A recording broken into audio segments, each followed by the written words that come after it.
ರಾಜ್ಯದಲ್ಲಿ ಮುಂದುವರಿತಾ ಇದೆ ಜ್ಯುವೆಲರಿ ಶಾಪ್ಗಳ ದರೋಡೆ ಪ್ರಕರಣಗಳು. ತುಮಕೂರು ಜಿಲ್ಲೆಯಲ್ಲಿ ಹಾಡಗಲೇನೆ ಚಿನ್ನದ ಅಂಗಡಿಯಲ್ಲಿ ಕಳ್ಳತನ ನಡೆದಿದೆ, ದರೋಡೆ ಆಗಿದೆ. ತುಮಕೂರು ಜಿಲ್ಲೆ ಶಿರಾ ತಾಲೂಕಿನ ಕಳ್ಳಂಬಳ್ಳದ ಬೆಂಚಿ ಗೇಟ್ ಬಳಿ ಈ ಘಟನೆ ನಡೆದಿದೆ. ಜಗದಾಂಬ ಚಿನ್ನದ ಅಂಗಡಿಯಲ್ಲಿ ದರೋಡೆಕೋರರು ರಾಬರಿಯನ್ನ ಮಾಡಿದ್ದಾರೆ. ಜೀಪಿನಲ್ಲಿ ಬಂದಂಥ 4 ಜ್ಯುವೆಲರಿ ದರೋಡೆ ಮಾಡಿದ್ದಾರೆ. ಜ್ಯುವೆಲರಿ ಮಾಲೀಕನ ಮುಖಕ್ಕೆ ಖಾರದ ಪುಡಿ ಎರಚಿ ದರೋಡೆ ಮಾಡಿದ್ದಾರೆ.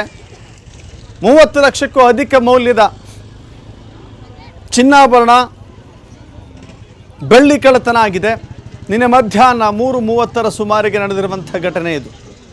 ರಾಜಸ್ಥಾನದ ಗ್ಯಾಂಗ್ ಆಕ್ಟಿವ್ ಆಗಿದೆ. ನೋಡಿ, ರಾಜಸ್ಥಾನದ ಗ್ಯಾಂಗ್ ಆಕ್ಟಿವ್ ಆಗಿದೆ. ಕಳ್ಳಂಬೆಳ ಪೊಲೀಸ್ ಠಾಣಾ ವ್ಯಾಪ್ತಿಯಲ್ಲಿ ಈ ಪ್ರಕರಣ ನಡೆದಿದೆ. ಶಂಕಿತರನ್ನು ವಶಕ್ಕೆ ಪಡೆದು ಪೊಲೀಸರು ತನಿಖೆಯನ್ನು ಆರಂಭ ಮಾಡಿದ್ದಾರೆ. ನೋಡ್ತಾ ಇದ್ದೀರಿ, ಮಧ್ಯಾಹ್ನದ ಅವಧಿಯಿಂದ ಸಂಜೆವರೆಗೂ ಕೂಡ ಸ್ಕೆಚ್ ಹಾಕಿದ್ದಾರಂತೆ. ಹೆಂಗೆ ನಡೀತು ಅನ್ನೋದನ್ನು ವಿವರಿಸ್ತೀವಿ ನೋಡಿ. ಮಧ್ಯಾಹ್ನದಿಂದ ಸಂಜೆವರೆಗೆ ಈ ಅಂಗಡಿಯನ್ನು ಹೇಗೆ ಕಳ್ಳತನ ಮಾಡೋದು ಅಂತ ಹೇಳಿ ಸ್ಕೆಚ್ ಹಾಕಿದ್ದು. ಜ್ಯುವೆಲರಿ ಶಾಪ್ ದರೋಡೆಗೆ ಲೂಟಿಕೋರರು ಪಕ್ಕಾ ಪ್ಲ್ಯಾನನ್ನು ರೂಪಿಸಿಕೊಂಡರು ನಿನ್ನೆ ಮಧ್ಯಾಹ್ನದಿಂದ ಸಂಜೆವರೆಗೆ. ಆನಂತರ ಟೋಲ್ನಲ್ಲಿ ಬೊಲೆರೋ ವಾಹನ ಓಡಾಟ ಕಾಣಿಸಿದೆ. CCTVಯಲ್ಲಿ ಆ ಬೊಲೆರೋ ವಾಹನ ಓಡಾಟ ಮಾಡಿದ್ದು ಕೂಡ ರೆಕಾರ್ಡ್ ಆಗಿದೆ. ರಾಷ್ಟ್ರೀಯ ಹೆದ್ದಾರಿ 8ರ ಕಳ್ಳಂಬೆಳದಲ್ಲಿ ನಿನ್ನೆ ಮಧ್ಯಾಹ್ನ 12:30ಕ್ಕೆ ಓಡಾಟ. ಅದು ಕೂಡ ರಾಜಸ್ಥಾನದ ನಂಬರ್ ಇದೆ, ನೋಂದಣಿಯ ನಂಬರ್ ರಾಜಸ್ಥಾನದ್ದಿದೆ. ಅದರ ನಂಬರ್ ನೀವು ಕೂಡ ನೋಡ್ಕೊಂಬಿಡಿ. ಎಲ್ಲರೂ ಸಿಕ್ಕರೆ ಈ ಕಳ್ಳರಿಂದ ಎಚ್ಚರಿಕೆಯಿಂದಿರಿ. RJ16 UA 7398 ಈ ನಂಬರಿನ ಬೊಲೆರೋ. ಬಳಿಕ ಸಂಜೆವರೆಗೂ ಕೂಡ ಕಳ್ಳತನಕ್ಕೆ ಪ್ಲಾನ್ ಮಾಡಿದ್ದಾರೆ ಖದೀಮರು. ಸಮಯ ನೋಡಿ ಜಗದಾಂಬ ಚಿನ್ನದ ಅಂಗಡಿಗೆ ದಾಂಗುಡಿ ಇಟ್ಟಿದ್ದಾರೆ, ಕಳ್ಳತನ ಮಾಡಿದ್ದಾರೆ.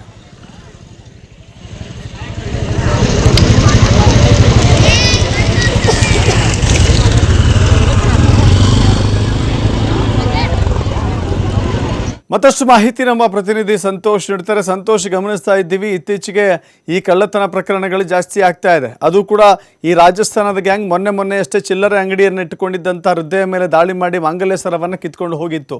ಅದೇ ಗ್ಯಾಂಗಿನ ಸದಸ್ಯರ ಇವರು ಜೊತೆಗೆ ಎಷ್ಟು ಜನ ಬಂದಿರುವಂಥ ಶಂಕೆ ಇದೆ. ಈ ರಾಜಸ್ಥಾನಿ ಕಳ್ಳರನ್ನು ಹಿಡಿಲಿಕ್ಕೆ ಪೊಲೀಸರು ಯಾವ ರೀತಿ ಕ್ರಮ ವಹಿಸ್ತಾ ಇದ್ದಾರೆ?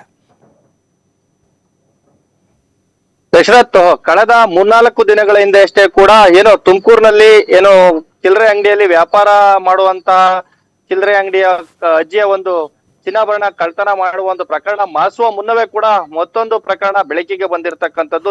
ತುಮಕೂರು ಜಿಲ್ಲೆಯ ಶಿರಾ ತಾಲೂಕಿನ ಬೆಂಚ್ ಗೇಟ್ ಬಳಿ ಇರ್ತಕ್ಕಂತ ಜಗದಾಂಬ ಜ್ಯುವೆಲರಿ ಶಾಪ್ ನ ಸಂಪೂರ್ಣವಾಗಿ ಕಳ್ತನ ಮಾಡುವ ಒಂದು ಘಟನೆ ಬೆಳಕಿಗೆ ಬಂದಿದೆ. ಈ ಒಂದು ಘಟನೆ ನಡೆದಿರ್ತಕ್ಕಂಥದ್ದು ನಿನ್ನೆ ಸುಮಾರು 3:30 ಒಂದು ಸಮಯಕ್ಕೆ ಸರಿಯಾಗಿ ಅನ್ನೋ ಒಂದು ಮಾಹಿತಿಗಳು ಕೂಡ ಸಿಗ್ತಾ ಇರ್ತಕ್ಕಂಥದ್ದು.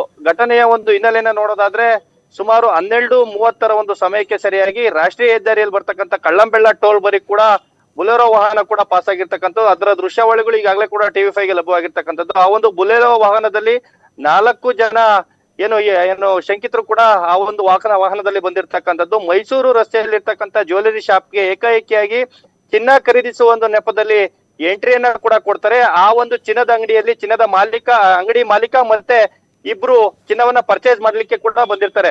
ಅವರಿಗೆ ಏಕಾಏಕಿಯಾಗಿ ತಮ್ಮ ಜೇಬಿನಲ್ಲಿದ್ದಂತಹ ಖಾರದ ಪುಡಿಯನ್ನ ಚಿನ್ನ ಅಂಗಡಿ ಮಾಲೀಕನಿಗೆ ಕಣ್ಣಿಗೆ ಎರಚಿರ್ತಕ್ಕಂಥದ್ದು. ಎರಚಿದ ಕೂಡಲೇ ಕೂಡ ಅಂಗಡಿಯ ಒಂದು ಶೆಲ್ಟರ್ ಅನ್ನ ಕ್ಲೋಸ್ ಮಾಡಿರ್ತಕ್ಕಂಥದ್ದು. ಅಂಗಡಿ ಒಳಗಡೆ ಇದ್ದಂತಹ ಒಬ್ಬ ವೃದ್ಧೆ ಹಾಗೂ ಮೊಮ್ಮಗ ಇಬ್ರು ಕೂಡ ಒಡವೆಯನ್ನ ಪರ್ಚೇಸ್ ಮಾಡಕ್ ಬಂದಿರ್ತಾರೆ. ಅವರಿಗೆ ಭಯ ಬೀಳಿಸುವ ಒಂದು ಕೆಲಸವನ್ನು ಕೂಡ ಈ ಕದಿಮರು ಮಾಡಿರ್ತಕ್ಕಂಥದ್ದು.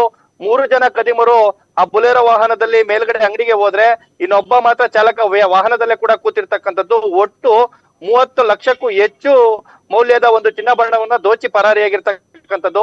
ಪೊಲೀಸರು ನೀಡ್ತಿರುವ ಒಂದು ಮಾಹಿತಿ ಪ್ರಕಾರವಾಗಿ 180 ಗ್ರಾಮ್ ಗೋಲ್ಡ್ ಇತ್ತು, 5 kg ಅಷ್ಟು ಕೂಡ ಸಿಲ್ವರ್ ಇತ್ತು ಅನ್ನೋ ಮಾಹಿತಿ ಕೂಡ ಸಿಗ್ತಾ ಇರ್ತಕ್ಕಂಥದ್ದು. ಈಗಾಗಲೇ ಕೂಡ ಈ ಒಂದು ಪ್ರಕರಣಕ್ಕೆ ಸಂಬಂಧಪಟ್ಟಂತೆ ಸ್ಥಳೀಯರು ಕೂಡ ಪೊಲೀಸರಿಗೆ ಮಾಹಿತಿಯನ್ನ ಕೊಡ್ತಾರೆ. ಅದನ್ನ ಆಧರಿಸಿ ಅವ್ರನ್ನ ಪತ್ತೆ ಹಚ್ಚುವ ಒಂದು ಕೆಲಸವನ್ನು ಕೂಡ ಪೊಲೀಸರು ಮಾಡ್ತಿರ್ತಕ್ಕಂಥದ್ದು. ಆದ್ರೆ ನಿನ್ನೆ ಈ ಒಂದು ಘಟನೆಗೆ ಶಿರಾ ನಗರ ಸೇರಿದಂತೆ ಹಲವು ಕಡೆ ಸಾಕಷ್ಟು ಜನ ಭಯಭೀತರಾಗಿದ್ದಾರೆ ಅಂತಾನೆ ಕೂಡ ಹೇಳ್ಬೋದು. ಸಹಜವಾಗಿ ತುಮಕೂರಿನಲ್ಲಿ ಪದೇ ಈ ರೀತಿಯ ಘಟನೆಗಳು ಮರುಕಳಿಸ್ತಿರೋದ್ರಿಂದ ಎಲ್ಲೋ ಒಂದು ಕಡೆ ವಿಶೇಷವಾಗಿ ಗೃಹ ಸಚಿವರು ಅವರು ಜಿಲ್ಲೆ ಆದ್ರೂ ಕೂಡ ಪದೇ ಕಳ್ಳತನ ಪ್ರಕರಣಗಳು ಬೆಳಕಿಗೆ ಬರ್ತಾ ಇರ್ತಕ್ಕಂಥದ್ದು. ಒಂದು ಕಡೆ ತುಮಕೂರಿನ ಜನರಿಗೆ ಆತಂಕ ಕೂಡ ಸೃಷ್ಟಿ ಮಾಡಿದೆ ಅಂತಾನೆ ಹೇಳ್ಬೋದು. ಈ ಒಂದು ಕಳ್ಳರನ್ನ ಪತ್ತೆ ಹಚ್ಚುವ ಒಂದು ಕೆಲಸವನ್ನು ಕೂಡ ಮಾಡ್ತಿರ್ತಕ್ಕಂಥದ್ದು. ಮತ್ತೊಂದು ವಿಚಾರ ಏನಂತಂದ್ರೆ ಆ ಒಂದು ಜ್ಯುವೆಲರಿ ಮಾಲೀಕ ಕೂಡ ರಾಜಸ್ಥಾನದ ಮೂಲದವನು ಅನ್ನೋದಷ್ಟು ಮಾಹಿತಿ ಸಿಗ್ತಾ ಇರ್ತಕ್ಕಂಥದ್ದು. ಈಗಾಗಲೇ 4 ಜನ ಆರೋಪಿಗಳನ್ನ ಶಂಕಿತ ಆರೋಪಿಗಳನ್ನ ವಶಕ್ಕೆ ಪಡೆದಿರ್ತಕ್ಕಂಥದ್ದು. ಅವರನ್ನ ತನಿಖೆಯನ್ನ ಕೂಡ ಈಗಾಗಲೇ ಕೂಡ ಕಳ್ಳಂಬೆಳ ಪೊಲೀಸರು ಮಾಡಲು ಕೂಡ ಆರಂಭಿಸಿರ್ತಕ್ಕಂಥದ್ದು. ಅವರೇನಾ ಅಥವಾ ಅವ್ರ ಗ್ಯಾಂಗ್ ಇಂದ ಇನ್ನು ಇದರಿಂದ ಕೂಡ ಯಾವ್ದಾದ್ರು ಬೇರೆ ಗ್ಯಾಂಗ್ ಇದೆಯಾ ಅನ್ನುವಂಥದ್ದು ಪೊಲೀಸರ ಸತ್ಯ ಮತ್ತು ಅಸತ್ಯತೆಯಿಂದ ಮಾತ್ರ ತಿಳಿದು ಬರ್ಬೇಕಾಗಿರ್ತಕ್ಕಂಥದ್ದು. ದಶರಥ್. ಎಸ್, ಥ್ಯಾಂಕ್ ಯು ಸಂತೋಷ್ ನಿಮ್ಮೆಲ್ಲ ಮಾಹಿತಿಗೆ.